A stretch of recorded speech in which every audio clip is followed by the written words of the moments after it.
ও নাম শুনেছি আমি আমার হৃদয়, হে রাসূল নবীজি তোমায়, হে রাসূল নবীজি তোমায়। আল্লাহু আকবার। সম্মানিত উপস্থিতি, সময় অল্প হয়তো পাবো, আমি আমার কথা গুছিয়ে জায়গায় মতো নিয়ে নাও আসতে পারি। যতটুকু সময় পাচ্ছি প্রধান মেহমান আসার আগে মনোযোগ দিয়ে শুনবেন তো, মনোযোগ দিয়ে শুনবেন তো। বলছিলাম কোরআন ছাড়া আমার হাতে কি বলুন তো, এই কোরআনটা এসেছে কিসের জন্য? হেদায়েতের জন্য, নাজাতের জন্য, মানুষকে সত্য সুন্দরের পথ নির্দেশনা দেওয়ার জন্য, তাই তো? কোরআনের পথে যারা চলবে তারাই একমাত্র সঠিক পথ। কোরআন ছাড়া পৃথিবীর যত পথ আছে, মত আছে, দর্শন আছে, সবগুলো আল্লাহর কাছে বাতিল, বাতিল এবং বাতিল। জোরে বলেন ঠিক কিনা? আমি কি আমার কথা বললাম? ওমান ইবতাগাল হুদা, বিশ্ব নবী বলেছেন যারা কোরআন ছাড়া সত্য সুন্দর পথের আশা করবে, ভালো পথের আশা করবে, রব্বুল আলামিন নিজে দায়িত্ব নিয়ে ওদেরকে পথভ্রষ্ট করবে। এই কথার দ্বারা বোঝা গেল, বিশ্ব নবীর এই বাণীর দ্বারা বোঝা গেল, কোরআনের পথ ছাড়া, কোরআনের মত ছাড়া, কোরআনের নির্দেশনা ছাড়া, কোরআনের গাইডলাইন ছাড়া দুনিয়ায় যত পথ মত দর্শন তন্ত্র মন্ত্র আছে সবগুলো পচা, সবগুলো আল্লাহর কাছে অগ্রহণযোগ্য। আল্লাহ রাব্বুল আলামিন বলেন, ওমান ইয়াবতাগি গায়রাল ইসলামি দীনান ফালান ইউকবালা মিনহু ওয়া হুয়া ফিল আখিরাতি মিনাল খাসিরিন। Islam is a complete code of life. ওমান ইয়াবতাগি গায়রাল ইসলামি, যে ইসলাম ছাড়া অন্য পথকে খুঁজবে, অন্য মতকে খুঁজবে, অন্য দর্শনকে ধরবে, আল্লাহ রাব্বুল আলামিন ফালা ইউকবালা মিনহু, আল্লাহ তাআলা কখনো এটা পছন্দ করবেন না। আল্লাহ এটা দূরে নিক্ষেপ করে দিবেন। সুবহানাল্লাহ। ওয়া হুয়া ফিল আখিরাতি মিনাল খাসিরিন, ওরা দুনিয়াও লাঞ্ছিত হবে আর আখিরাতেও অপমান লাঞ্ছিত হবে। ওদের পথ হবে জাহান্নামের পথ। কেমন আছেন? আল্লাহ সুবহানাহু ওয়া তাআলা বলেন, সেই কোরআন থেকে আমি আপনাদের সামনে সূরাতুস সাবা থেকে, সূরার নাম কি বলে? সূরাতুস সাবা থেকে আয়াত নম্বর 35 এবং 36 নম্বর আয়াতটি তিলাওয়াত করেছি। এখান থেকে সার মর্ম কথাগুলো আপনাদের সামনে বলবো। আল্লাহ রাব্বুল আলামিন বললেন, ওমা আমওয়ালুকুম ওয়ালা আওলাদুকুম বিল্লাতি তুকাররিবুকুম ইনদানা যুলফা। এই পৃথিবীতে অনেক মানুষ আছে, কোটি কোটি মানুষ আছে, যেমন ঠিক কিনা? কোটি কোটি মানুষ আছে। এই মানুষের ভিতরে আল্লাহ রাব্বুল আলামিনের কাছে কিছু মানুষ তার নৈকট্যশীল, প্রিয় পাত্র, ভালোবাসার পাত্র। মানুষ তো মানুষই, দেহ হবে আকৃতি মানুষ হলো, সব মানুষ মানুষ নয়। মানুষের মতো পাশবিকতা, পশুত্ব, মূর্খতা লুকিয়ে থেকে ধরবে, ঠিক কিনা? সব মানুষ আল্লাহর কাছে প্রিয় হজর নয়। আল্লাহ পাক সুবহানাহু ওয়া তাআলা তাদেরকে তিনি ভালোবাসবেন, নৈকট্যবর্তী করে দিবেন, নিকটবর্তী পছন্দ করে দিবেন। এই সকল সর্বোচ্চ সর্বসম্মানিত মানুষ হবে কারা, জানার দরকার আছে না? আছে না? আমার ভাইরা, সর্বোৎকৃষ্ট মানুষ আল্লাহ পাকের কাছে কারা? আল্লাহর ভালোবাসা পাওয়ার জন্য, আল্লাহর প্রিয় ভজন হওয়ার জন্য টাকা পয়সার দরকার কি?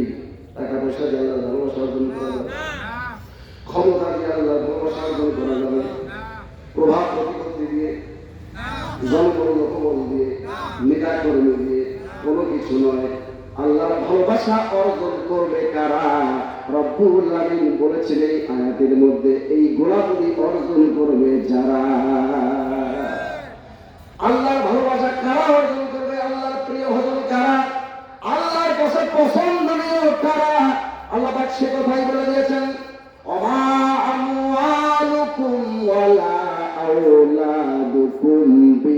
التي تقربكم عندنا زلفى তোমাদের ধন সম্পদ, তোমাদের সন্তান সন্ততি, তোমাদের ধন সম্পদ মানে হলো ক্ষমতা, ধন সম্পদ, টাকা পয়সা, বিলাসিতা, অট্টালিকা, গাড়ি বাড়ি, যত কিছু আছে সব কিছু। সন্তান সন্ততি বলতে তোমাদের নিজের সন্তান, তোমাদের অবস্থ নাতি পুতি, তোমাদের কর্মী, তোমাদের নেতা, লোকবল জনবল থাকুক না কেন, এগুলো দিয়ে আল্লাহর ভালোবাসা পাওয়া একেবারে অসম্ভব, একেবারে অসম্ভব। আল্লাহর ভালোবাসা কারা অর্জন করবে? আল্লাহ পাক সে কথাই বললেন, ইল্লা মান আমানা ওয়া আমিলা সালিহান। আল্লাহু আকবার। যারা কি করে? ঈমানদার। যারা ঈমানদার, ঈমানের দাবিকে মাথায় রেখে ঈমান অনুযায়ী জীবন সাজাবে যারা, আল্লাহর কাছে প্রিয় ভালো হয়ে তারা চিৎকার দিয়ে বলবে আল্লাহু আকবার। আরো জোরে বলুন আল্লাহু আকবার। অবিজ ঈমান। ঈমান কি? ঈমানটা কি? ঈমান বোঝার দরকার আছে না নাই? ঈমানদার কারা, মুমিন কারা জানার দরকার আছে না নাই? আমার ভাইরা, আমার মুখে মুখে বলে আমার ঈমানদার। মুসলমানের ঘরে জন্ম হয়েছে, মাথা একটু কেড়ে নিয়েছে বলে আমি ঈমানদার মুমিন, ঠিক কিনা বলেন? নামাজ নাই, নামাজ পড়ে 8 ওয়াক্ত, বিড়ি খায় 4 ওয়াক্ত, গাঞ্জা টানে 5 ওয়াক্ত। শুধু তাই নয়, পর্দা নাই, তাকওয়া নাই, সুদ ঘুষ মদ জিনা ব্যভিচার সব কিছুর সাথে জড়িত। এই সমস্ত চরিত্রের লোকেরা মানুষের কাছে বলে আমি ওই ঈমানদার, বলে কি বলে না? আবার তারাই মাঝে মাঝে তাফসীর করে ফতোয়া দেয়, যে বলেন ঠিক কিনা?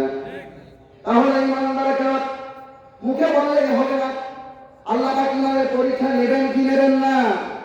আহাসিবান নাসু আইয়ুতরাকু আইয়াকুলু আমান্না ওয়া হুম লা ইউমিনুন লা ইফতারুন।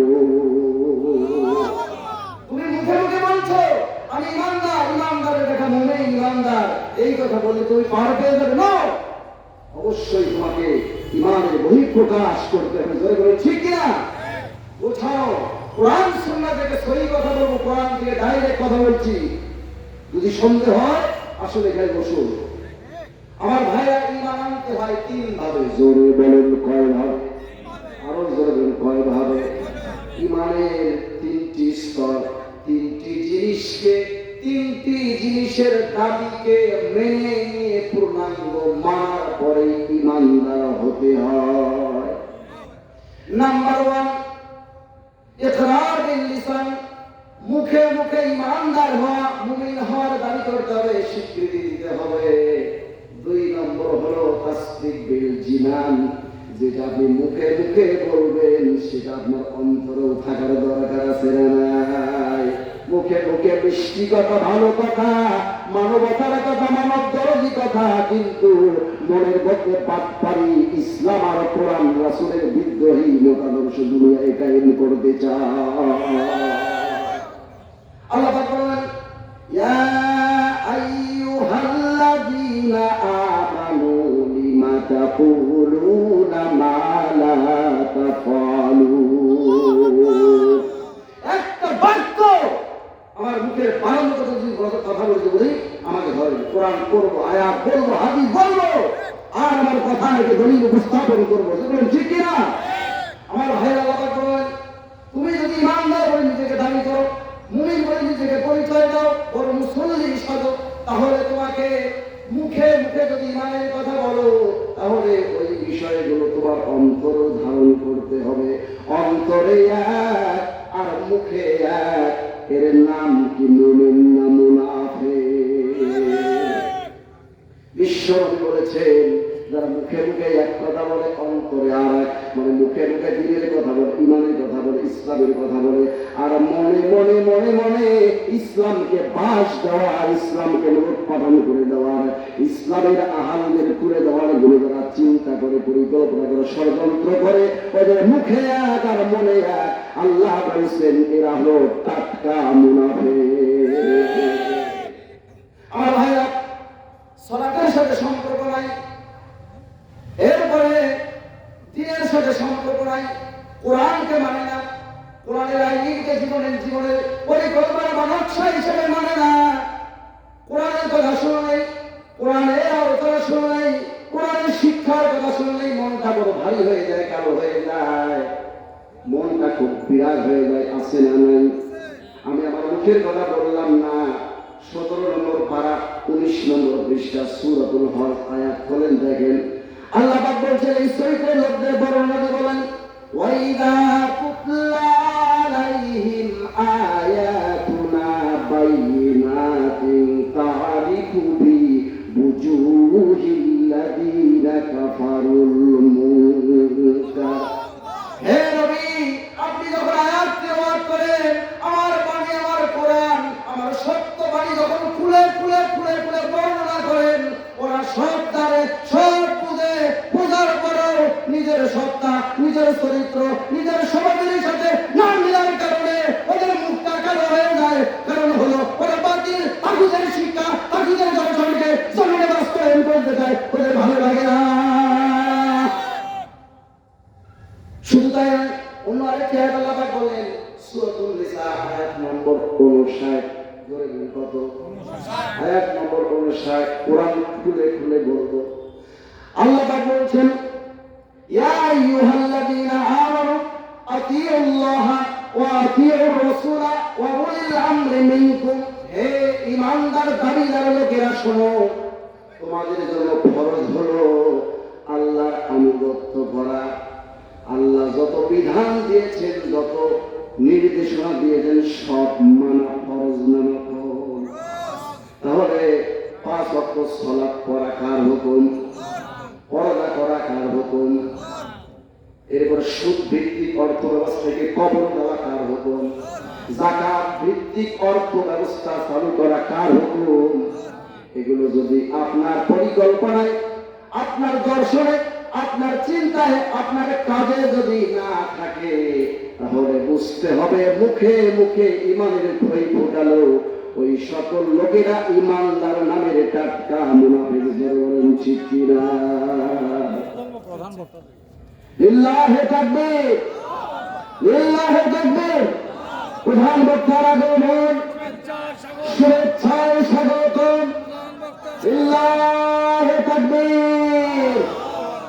তো ভাইরা, প্রধান মেহমান এসে গেছেন, আমি কথা বলবো, আমরা একটা অসমাপ্ত করে দিই, শেষ করবো। আসুন আমার কথাটাকে সামারাইজ করে শেষ করছি। আল্লাহ পাক বলছেন, ওয়াইদা কিলা লাহুম তাআলাউ ইলা মা আনজালাল্লাহু ইলা রাসূল। ঈমানদার যদি হতে চাও, আল্লাহর আনুগত্য করে যাও। রাসূলের আনুগত্য করার দরকার আছে না নাই? ধরে বলেন। আর তোমাদের মধ্যে যারা কোরআনওয়ালা, সুন্নাহওয়ালা, দ্বীনের বিধান যারা জমিনে প্রতিষ্ঠা করতে চায়, মুখে যেমন বলে, কাজেও সেমন কি করে দেখায়, এই সমস্ত উলিল আমর দায়িত্বশীল, ইসলামী দায়িত্বশীল কোরআনওয়ালাদের আনুগত্য করা ফরজ না নফল? ফরজ না নফল? এর নাম ঈমান।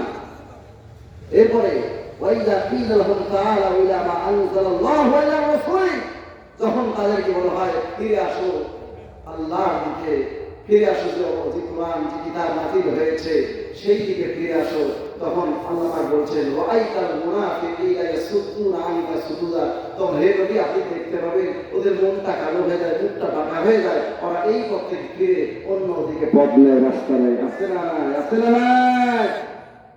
আমার আলোচনার এই শিরোনামে আমি আলোচনা এখানেই ক্ষান্ত করলাম। আমার আলোচনার শেষ কথা হলো, যদি ঈমানদার হতে হয়, কোরআনওয়ালা হতে হবে, ইসলামওয়ালা হতে হবে, দ্বীনওয়ালা হতে হবে। এছাড়া লোকবল, জনবল, ধন সম্পদ, মাল, প্রভাব, প্রতিপত্তি, ক্ষমতা, যত কিছুই থাক না কেন, ওরা আল্লাহর প্রিয় ভাজন হতে পারবে না। আর আল্লাহর পথে যারা থাকবে না, আল্লাহর প্রিয় ভাজন হবে না। এই সমস্ত লোকদের দর্শন আদর্শ কথাকে শোনাও, মুসলমান ইমানদার পরিচয় দান করে ব্যক্তি করো, জায়েজ নাই, জায়েজ নাই। ইল্লা মান আমানা ওয়া আমিলা সালিহা, নেক আমল করতে হবে, সৎ আমল করতে হবে, এবং যে রাস্তা সৎ আমলের কথা সেই রাস্তা ধরার দরকার আছে না নাই? এই কাজ যদি কেউ করে, ফাউলাইকা লাহুম জাযাউ দি'ফি বিমা আমিলু। আল্লাহ পাক এই কাজ, এই কোরআন মানা, ইসলাম মানা এবং আমলে সালেহ ভালো ভালো কাজ করা, নামাজ প্রতিষ্ঠার কাজ করা, কোরআন প্রতিষ্ঠার কাজ করা, এটা যারা করবে এই সকল কাজের বিনিময়ে আল্লাহ পাক সুবহানাহু ওয়া তাআলা তাদের পুরস্কারকে বহুগুণ বাড়িয়ে দেবে। সুবহানাল্লাহ। আর অহুফিল গুরুফাতি আমিনুন, তাদের আল্লাহ পাক জান্নাত দিয়ে জান্নাতের সুউচ্চ প্রাসাদে বসবাসের জন্য নিরাপদ জায়গা করে দিবেন। সুবহানাল্লাহ। শুধুমাত্র অর্থ করে আমার আলোচনা এখানে শেষ করলাম, অসমাপ্ত আলোচনা এখানে শেষ করলাম। প্রধান মেহমানকে ছাড়িয়ে দিচ্ছি, আমার জন্য দোয়া করবে, যদি কোনোদিন সুযোগ হয় বিস্তারিত আলোচনা হবে ইনশাআল্লাহ। ওয়াফি দাওয়ানা আলহামদুলিল্লাহি রাব্বিল আলামিন। মেহমানকে বসে ঘটনা শুনবো। আচ্ছা, খুব স্বল্প সময়, যদি পারেন আমার সাথে বলবেন কেমন? দাও খোদা দাও আমায় আবার ওমর দারাজ দিল। বলেন, দাও খোদা দাও আমায় আবার ওমর দারাজ দিল। দাও আলীর মতো বীর সেনানী, আলীর মতো বীর সেনানী জাগাতে দেখি। দাও খোদা দাও আমায় আবার ওমর দারাজ দিল। দাও খোদা দাও আমায় আবার ওমর দারাজ দিল। হামজাকে দাও ঘরে ঘরে জীবন দিতে অকাতরে। আল্লাহু আকবার। হামজাকে দাও ঘরে ঘরে জীবন দিতে অকাতরে। আমার কাবা ভাঙতে এলে, আবার কাবা ভাঙতে এলে পাঠাও আবাবিল। দাও খোদা দাও আমায় আবার ওমর দারাজ দিল। দাও খোদা দাও আমায় আবার ওমর দারাজ দিল। সচ্চা ঈমান দিয়ে পাঠাও শত সাহাবা, তাদের দেখে বিশ্ব আবার বলুক মারহাবা। আবার পাঠাও আবু বকর, ফিতনা ফাসাদ আসুক সমর। আবার পাঠাও আবু বকর, ফিতনা ফাসাদ আসুক সমর। অনরাতল পাহাড় সম, অনরাতল পাহাড় সম দাও সে মনের মিল। দাও খোদা দাও আমায় আবার ওমর দারাজ দিল।